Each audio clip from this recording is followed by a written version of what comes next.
Well, Zimbabwe has been through its most difficult week, perhaps since the post-electoral violence we saw in August last year.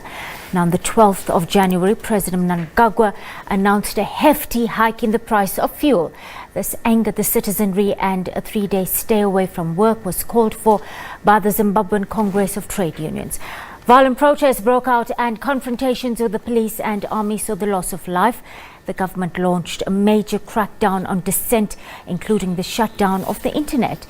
Temba Mliswa is the only independent MP in the country's parliament, and he joins me now to share perspective on the situation in Zimbabwe. Good afternoon and welcome to the SABC News Desk. Always a pleasure to have you with us. Thank you very much. It's always a pleasure.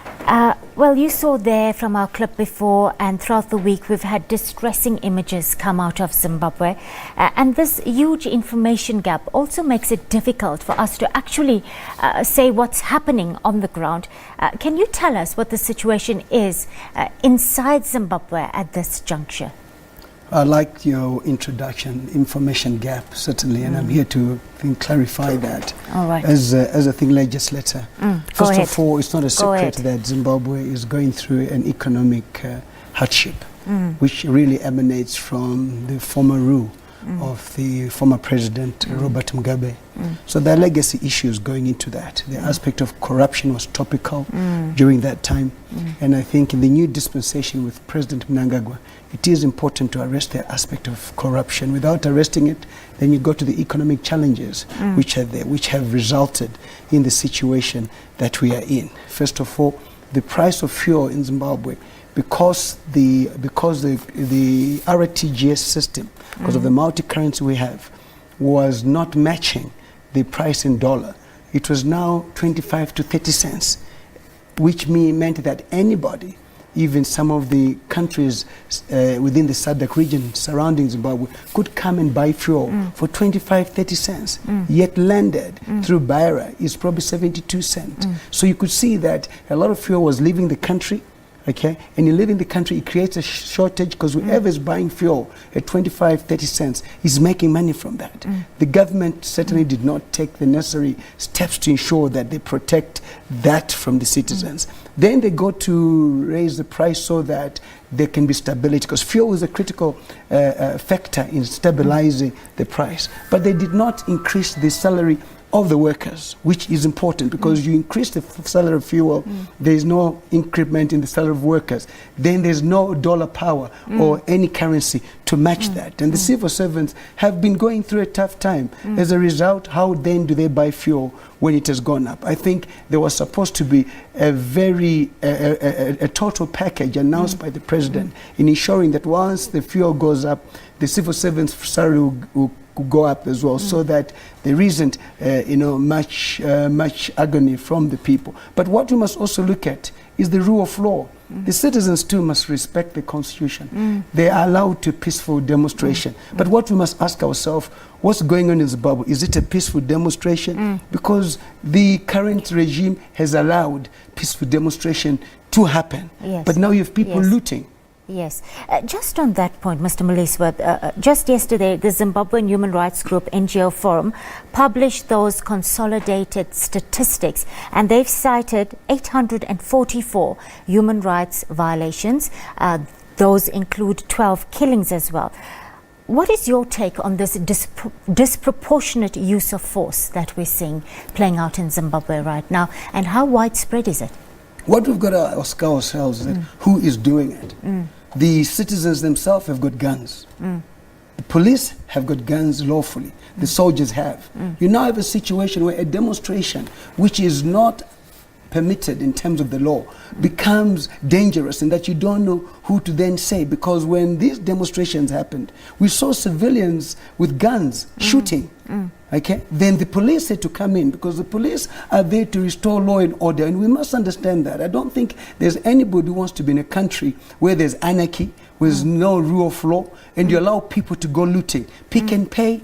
Okay, bazaars, shops were being looted. Is that a demonstration? So there's a criminal element, and once there's a criminal element, you are then inviting the law enforcement agents to come in and protect property, which is constitutional as well. You had old mothers who look after orphans, their food being taken away. You had cars being bent down. What has that got to do with an ordinary citizen when the prices go up? Is it the fault of the ordinary citizen, or it is the government that needs to be engaged in such an approach? Zimbabweans are educated people. And as legislator, I'm embarrassed. I've actually said their behavior was barbaric. We behaved worse than baboons, yet we're educated. Baboons behave better, because why would you go to somebody's house and loot? Why would you go into a shop and loot? Is that a demonstration, or it's criminal? So there's the aspect of criminal, and there's the aspect of the demonstration. But the demonstration has got to be okayed by the law enforcement agents in the country. And demonstrations have been peaceful.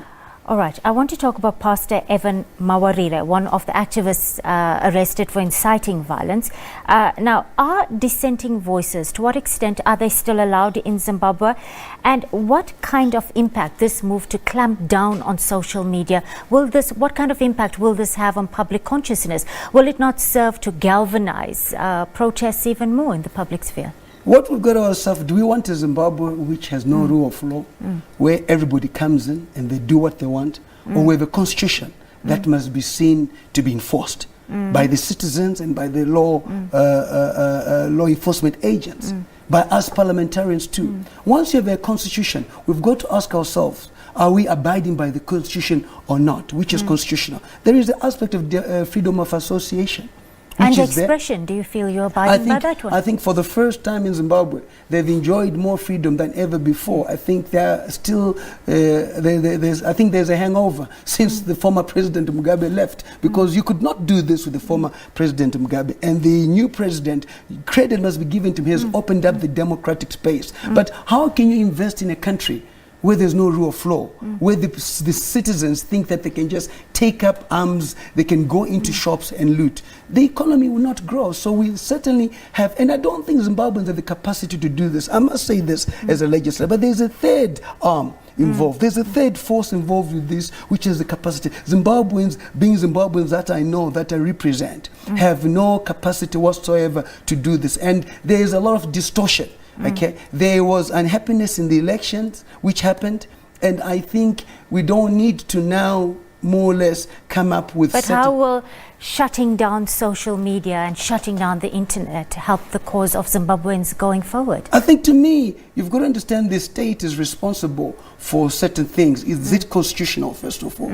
If it is constitutional, then yes, they have the right. The state is powerful. And if they think that there are certain things which are creating problems in the country, it is up to them to use the constitutional provisions which are there. The question is that, is this constitutional? If it is, then so be it. Who controls the information in the country? Okay, for me, let's not argue so much about whether it's right or wrong. Is it constitutionally correct? Because that is what guides us at the end of the day. So you feel the steps taken to shut down the internet and clamp down on social media will stand up to constitutional scrutiny? Is that what you're saying?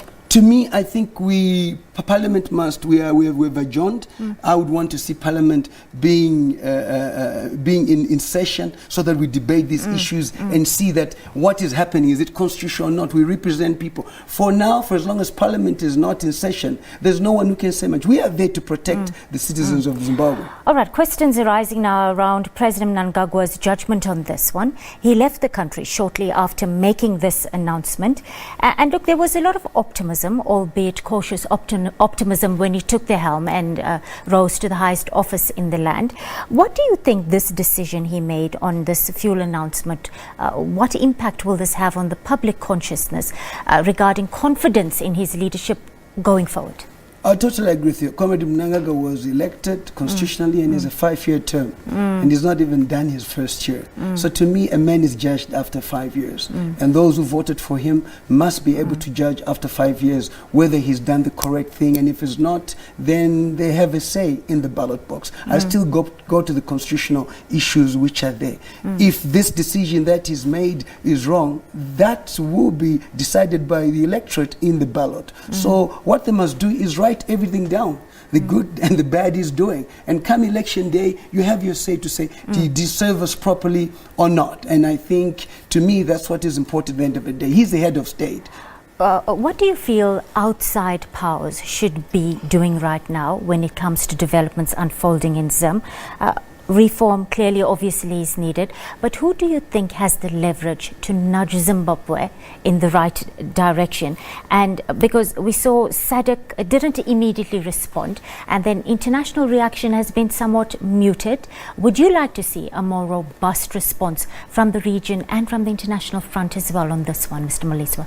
Not at all. Zimbabwe is capable of dealing with certain affairs. We are very educated, and probably most educated in the SADC region. So why would we want anybody to interfere in our affairs? There is Brexit in the UK. Who's interfering? The American government is on a shutdown. Who's interfering? So why do you think that people must interfere into the affairs of Zimbabwe? We have a parliament. We have the three arms of the state which are there. We are more than capable of dealing with our problems. But what we don't want is interference coming in and encouraging looting to happen. This is what I say to everybody. Everybody has an agenda. And I think it is important that they respect the Constitution of Zimbabwe. We are a sovereign nation. We've never interfered. I don't even expect SADC to say anything. I actually saw that the ANC are about to say something. I don't think they need to really interfere with Zimbabwe right now. They have more wars themselves. They must deal with the land issue here, which we've already dealt with. If there's anything, they have a lot more to learn from us. But we are neighbors. I'm sure the concern is valid and understandable. But then this thing is not out of control. Why is anybody saying it's out of control? Just because of social media, but just because of a lot of things happening. That's why the thing state is taking it upon itself to think close down social media, because it is misinforming, and we know how dangerous social media is. We all know that.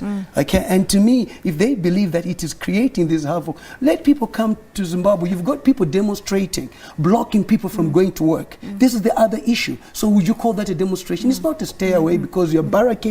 You are creating violence. So it's a freedom of association. So a stay away is when very people quickly, we are running out of time. You're off to Davos very soon. How are you going to handle yourself there with everything that's going on in Zimbabwe right now? To be a true story. I'm going to Davos on my own accord to go and set the record straight that Zimbabwe is truly ready for business, and we're a constitutionally constituted country. We're a sovereign country, and we have the resources, and people must come and do business in Zimbabwe. Along the way, they must rely on the three pillars of the state. There's parliament, there's the judiciary, and there's executive to be able to discharge its duties. I'll always have national interests at heart. While I accept that the people must demonstrate, but peacefully within the constitution. But I also don't accept criminals who will kill. A good example before we close, that you report to the police that there's a criminal in your yard. The police come and shoot him. Okay? Is that wrong for the police to do that? That's the question that I leave for everyone. All right, Temba Mliswa, thank you for your time on the SABC News Desk. We do appreciate you sharing your invaluable insights with us this afternoon. We do wish you well in Davos. I know you don't have an easy task on your hand, but I do hope you accomplish what you set out to do. Thank you very much.